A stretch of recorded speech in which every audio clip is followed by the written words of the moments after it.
얼마나 남았나? 또 우리가 할 일은 무엇인가? 새번역 누가복음 18장 8절.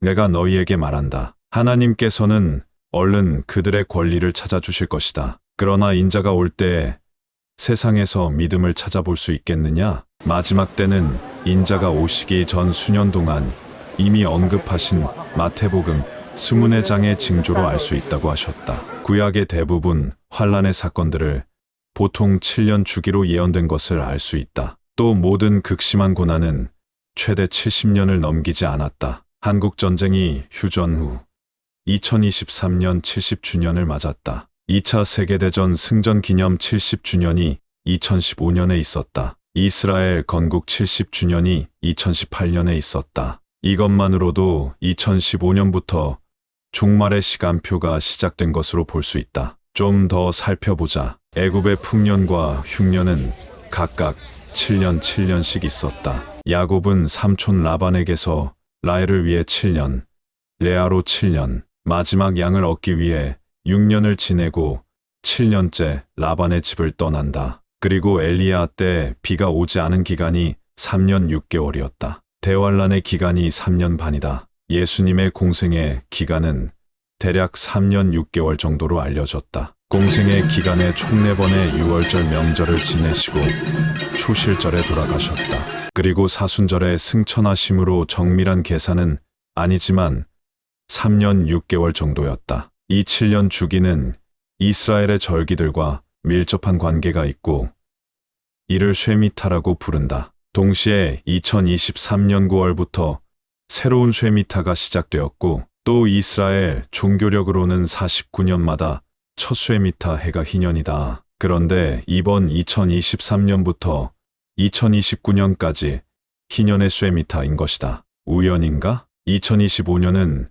흉년의 두 번째 해로 야곱의 자손과 하속 70인이 애굽으로 이주한 해와 일치한다. 그때부터 전 세계는 흉년의 혹독한 환란에 들어갔다. 일부 메시아닉 유대인 마크 빌츠 목사는 이번 쉐미타가 마지막이 아니라면 2037년에 마무리되는 다음 쉐미타가 마지막 때가 될 것이라고 말했다. 브랜드 간증에서도 2030년을 언급하고 있고 지구와 충돌할 스타 웜울의 충돌 직전을 목도할 때가 2029년 4월 13일부터 지구에서도 혜성처럼 접근하는 에프오페스 애굽 파괴의 신유성을 볼 수 있다고 나사가 얼마 전 유튜브에 보도한 적이 있다. 새번역 야고보서 5장 3절. 여러분의 금과 은은 녹이 슬었으니 그 녹은 장차 여러분을 고발할 증거가 될 것이요 불과 같이 여러분의 살을 먹을 것입니다. 여러분은 세상 마지막 날에도 재물을 쌓았습니다.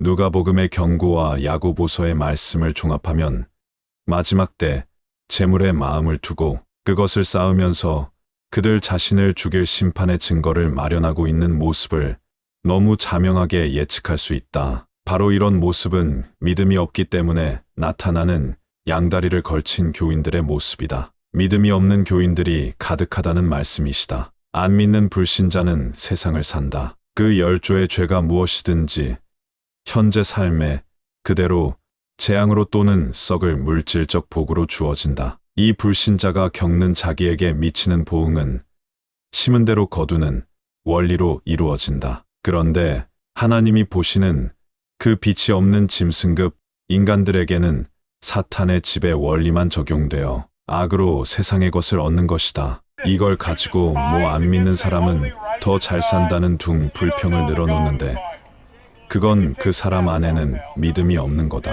한마디로 구걸하듯 먹을 걸 찾아 교회에 왔는데 그 믿음이 가짜이고 또 세상적으로 심은 것이 없어 원하는 걸 못 받는 거다. 만일 되는 일이 없는데 하나님의 은혜로 구원의 길을 완주하고 싶으면 자기를 버려야 한다. 자기를 버린다는 건 자기가 원하는 것을 생각지 말고 브랜든처럼 그 어려운 환경에서도 기도하고 주님께만 구하는 거다. 그가 하나님의 분기 단위로 주시는 시험을 이기고 주님의 인도함을 오직 감사함으로 받았더니 코플란 목사의 교회에서 해고되고 이베이로 경매하여 아동복을 파는 일을 주셨고 그것이 그 브랜든 목사의 재정적 숨통을 터주었다는 간증을 듣고 참 눈물이 많아 났다. 그가 어릴 적 그 더운 여름에 차에 있다가 음료 자판기로 가서 혹 떨어진 25센트 쿼터가 있으면 주워서 음료를 빼먹어 보려고 자판기 앞에 갔는데